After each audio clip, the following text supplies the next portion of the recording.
Ready on the sentencing on Johnny Huckabo Rayon? Yes. Good morning, ma'am. Would you, Ms. Burge, would you please raise your right hand? Do you swear or affirm that you will truthfully and accurately translate from English to Spanish and Spanish to English, so help you God? Yes, sir. Thank you. All right. Good morning. Are you Johnny Huckabo Rayon? Yes. And Mr. Ramon, you were previously in court and entered a plea of guilty to the second-degree felony offense of accident involving death. And that was a plea agreement of a cap of 15 years in prison. I have received the pre-sentence report. Has everyone had an opportunity to review that report? Defense has. Yes, Judge. Are there any additions or corrections? No, you're not.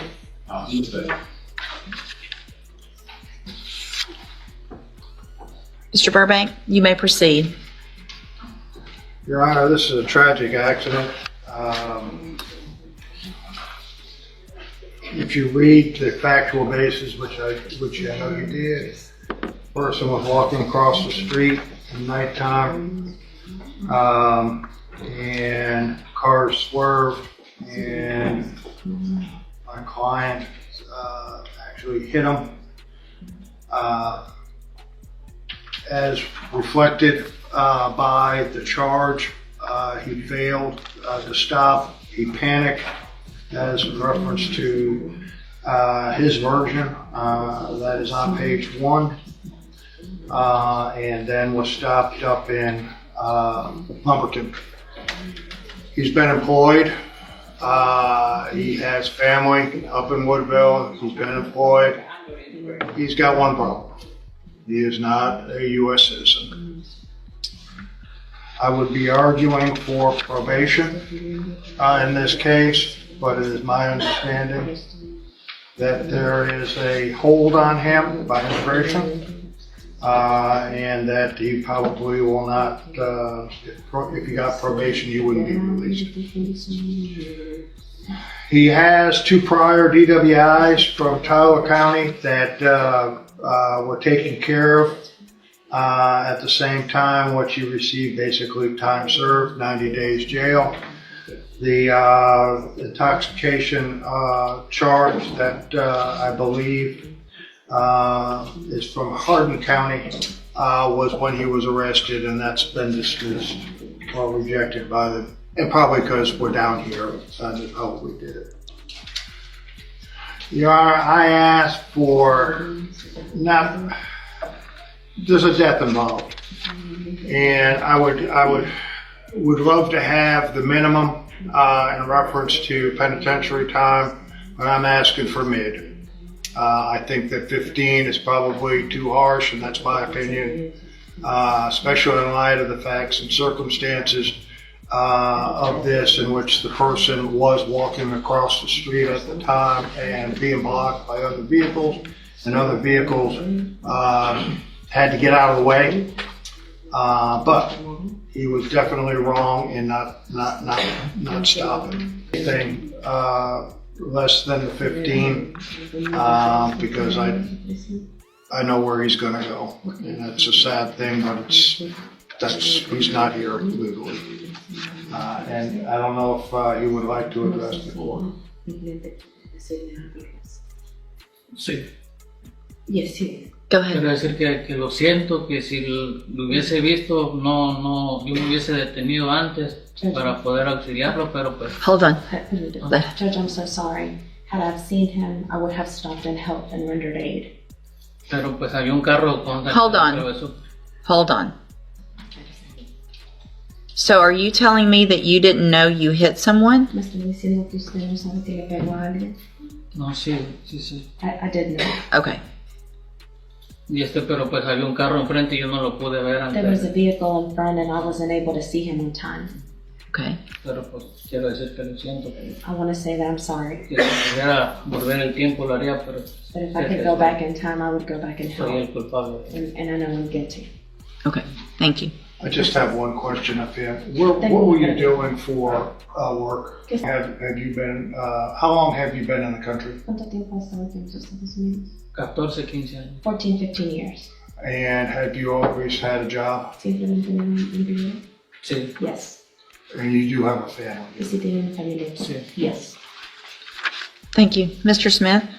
Judge, we would argue for the max sentence in this case on the plea agreement based on the fact that when he struck him, he knew that he struck him. That was evidenced by the phone calls. The next day, he knew he hit a person. When he was stopped in Kuntz, which is a long way from the accident scene, he told the police when they noticed the damage on his vehicle that he had struck a deer. They, either through dealing with him before or suspecting that he was lying and knew he was intoxicated, went all the way back to the county line looking for a deer that had just been struck. And only because they were diligent in doing so did we even know that he has an issue with alcohol. He's here in the country illegally. I would direct your attention to the jail report in this case and how he's acting, showing disrespect for staff as well as masturbating in open bunk. We ask for a 15-year sentence in this case.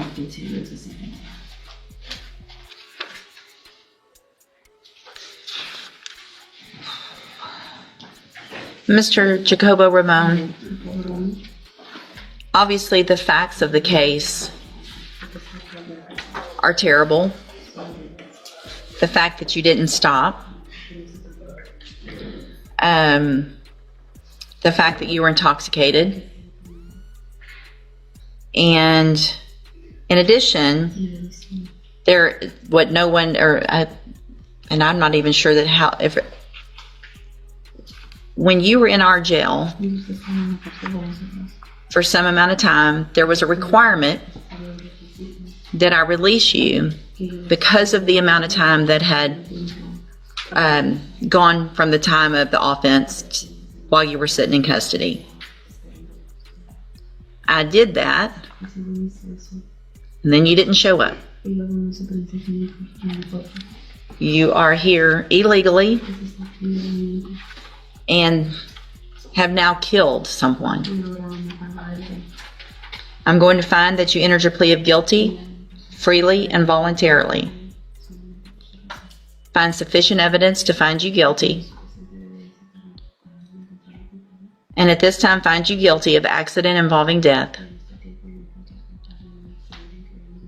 Sentence you to 15 years in the institutional division of the Texas Department of Corrections.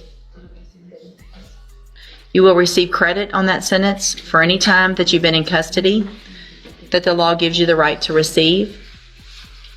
I'm handing you the trial court certification that shows this was an agreement that I followed, and so you've waived your right to appeal. I have also handed you a written admonishment regarding your ineligibility to possess a firearm or ammunition. It is in Spanish. I advise you to read that. If you are ever back in Texas legally, you will not be able to possess a firearm or ammunition. That could lead to more charges against you. All right. Thank you. You can go back with the bailiff. Thank you, Mr. Burbank. Thank you, Ms. Burge. This courtroom isn't just tense, it's explosive. Johnny Huckabo Rayon stands before the judge, facing charges for a deadly accident. An interpreter is called. The possible sentence: up to 15 years. The defense argues it was panic, not intention. Yes, Rayon ran, but they say it wasn't out of cruelty. They point to his job, his family, his life built here. Then Rayon speaks. He says he didn't even know he hit someone, but the judge isn't convinced. She leans in. What did he see? Why didn't he stop? And is his apology just an excuse? The prosecutor takes control. This isn't about fear anymore. It's about choices. False info, fleeing the scene, misleading officers. This wasn't one bad night. It was a pattern.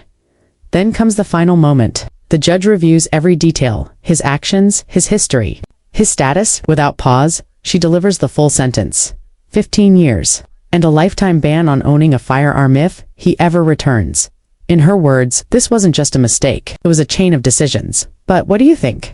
Was this justice served or too harsh? Tell us in the comments. We want to hear your side of the story. Asterisk, real courtrooms, real consequences. If you're the kind of person who looks deeper than headlines, hit that subscribe button. Let's uncover what justice really looks like, one case at a time.